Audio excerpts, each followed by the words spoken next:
जय Hind everyone. NCC के exam में ए ग्रेड दिलाने वाली सीरीज़ में आपका स्वागत है। और आज की क्लास का जो सबसे पहला क्वेश्चन है वो ये है कि what is the hidden ground between two Spurs called. दो स्परों के बीच की दबी हुई भूमि को क्या कहा जाता है? तो उसे री एंट्रेंट कहा जाता है। तो ऑप्शन बी हमारा यहाँ पे करेक्ट आंसर होगा। What is the flat land on the top of A mountain called. जो माउंटेन होता है, माउंटेन के ऊपर, पहाड़ के ऊपर की समतल भूमि को क्या कहा जाता है? तो पहाड़ के ऊपर की समतल भूमि को पठार कहा जाता है। Option A is the correct answer. Next question, question number 203। What are the mounts formed by blowing of sand and soil called. रेत और मिट्टी से बने हुए टीले क्या कहलाते हैं? तो टीले इंग्लिश में इन्हें बोला जाता है ड्यून्स। तो ऑप्शन ए हमारा सही जवाब है। रेत और मिट्टी से बने हुए टीलों को ड्यून्स बोला जाता है। Question number 204। How many type of grid coordinates are there. ग्रिड निर्देशांक कितने प्रकार के होते हैं? इंपॉर्टेंट क्वेश्चन है। ग्रिड निर्देशांक जो होते हैं वो 3 प्रकार के होते हैं, ऑफ 3 टाइप्स। 4, 6 और 8 अंकी हैं, यानी कि 4 डिजिट, 6 डिजिट और 8 डिजिट। तो ये 3 टाइप के ग्रिड कोऑर्डिनेट होते हैं जो कि मैप रीडिंग में आपके पूछे जाते हैं। How many types of bearing are there. Bearing कितने प्रकार की होती है? तो बियरिंग 2 प्रकार की होती हैं, एक फॉरवर्ड बियरिंग और एक back bearing. 2 types of bearing are there, forward bearing and back bearing. So option A is the correct answer. Which direction does the arc of a mosque indicate. मस्जिद का जो मेहराब होता है वो किस दिशा को दर्शाता है? तो मस्जिद का मेहराब जो होता है वो पश्चिम दिशा को दर्शाता है। ऑप्शन सी हमारा यहाँ पे सही जवाब हो जाएगा। Under which act NCC established. NCC की स्थापना किस अधिनियम के तहत हुई थी? तो एनसीसी एक्ट 31, ये ऐसे भी लिखा होता है कई बार। एनसीसी एक्ट 31 के अकॉर्डिंग, 1948 के अकॉर्डिंग एनसीसी की स्थापना हुई थी जुलाई 1948, 15 of July 1948।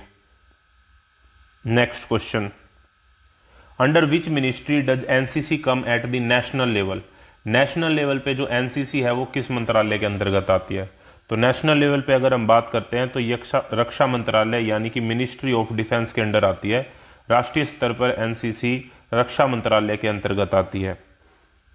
Who is the chairman of the NCC central advisory committee. NCC केंद्रीय सलाहकार समिति के अध्यक्ष कौन होते हैं? तो एनसीसी केंद्रीय सलाहकार समिति के जो अध्यक्ष होते हैं वे होते हैं रक्षा राज्य मंत्री। RRM के नाम से इन्हें जाना जाता है। इस समय पे हमारे रक्षा राज्य मंत्री कौन है ये आपको बताना है कमेंट बॉक्स में। Minister of state for defence. What is the distance between the front and rear ranks in open line march. खुली लाइन चल में आगे और पीछे की लाइन के बीच में कितनी दूरी होती है? तो खुली लाइन चल में आगे और पीछे की लाइन के बीच में जो दूरी होती है वो होती है 150 इंच, यानी कि 150 inches.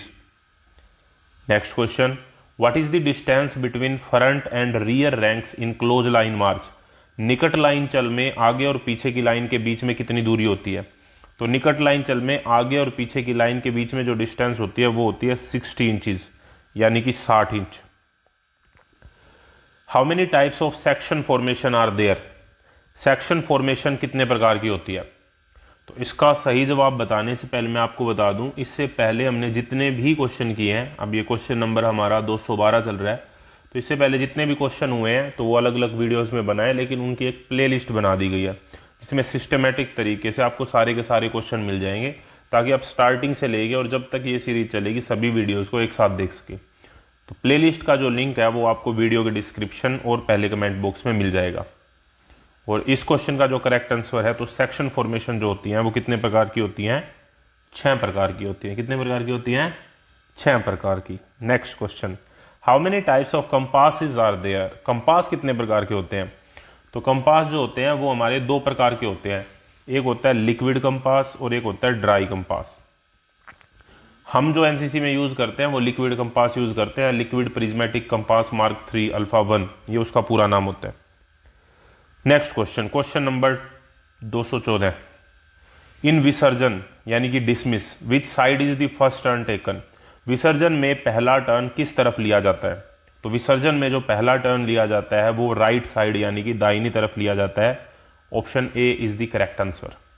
Next question, question number 2 से 15। What is the maximum number of steps in right, left, forward और बैकवर्ड मार्च? दाहिने बाएं, आगे या पीछे चल में अधिकतम कितने कदम होते हैं? तो मैक्सिमम जो लिए जाते हैं वो 3 स्टेप्स लिए जाते हैं, 3 स्टेप्स। इन सावधान position in which hand is the rifle held? सावधान की पोजीशन में राइफल जो होती है वो किस हाथ में होती है? तो सावधान की पोजीशन में जो राइफल होती है वो राइट हैंड में होती है। ऑप्शन ए हमारा यहां पे करेक्ट आंसर है।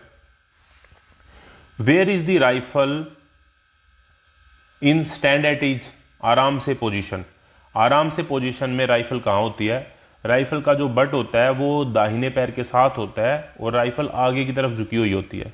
ये बात हमको ध्यान रखनी है। तो अगेन इसका भी जो करेक्ट आंसर है वो ऑप्शन ए है। और ये जितने भी क्वेश्चन हम कर रहे हैं इसमें 500 मोस्ट इंपॉर्टेंट एमसीक्यू अलग से और साथ में सब्जेक्ट वाइज और साथ में प्रीवियस ईयर एमसीक्यू जो कि आपके डिफरेंट एग्जाम में पूछे गए हैं, उन सभी को कंबाइन करके एक पीडीएफ बनाई गई है जिसका लिंक भी आपको वीडियो के डिस्क्रिप्शन और कमेंट बॉक्स में मिलेगा। और क्वेश्चन नंबर 218, इन भूमि शस्त्र ground arms which way is the barrel of the rifle pointing? भूमि शस्त्र में राइफल का जो बैरल होता है वो किस ओर होता है? तो भूमि शस्त्र में जो राइफल का बैरल होता है वो हमेशा आगे की तरफ होता है। Option A. Next question, what is the maximum degree we can measure using hand? हाथ की सहायता से हम अधिकतम कितने डिग्री तक माप सकते हैं? तो हाथ की सहायता से हम मैक्सिमम 19 डिग्री यानी कि 19 डिग्री तक माप सकते हैं। What kind of coordination should commander and troops have on battlefield? लड़ाई के मैदान में कमांडर और ट्रूप्स का कैसा मिलान होना चाहिए? तो ऑब्वियस सी बात है, वहां पे बोल के बताएंगे तो दुश्मन को पता लग जाएगा। तो आई कॉन्टैक्ट होना चाहिए, नजरी मिलाप। ऑप्शन बी हमारा यहाँ पे सही जवाब रहेगा। तो मिलते हैं नेक्स्ट वीडियो में, तब तक के लिए जय हिंद, जय Bharat, thank you very much.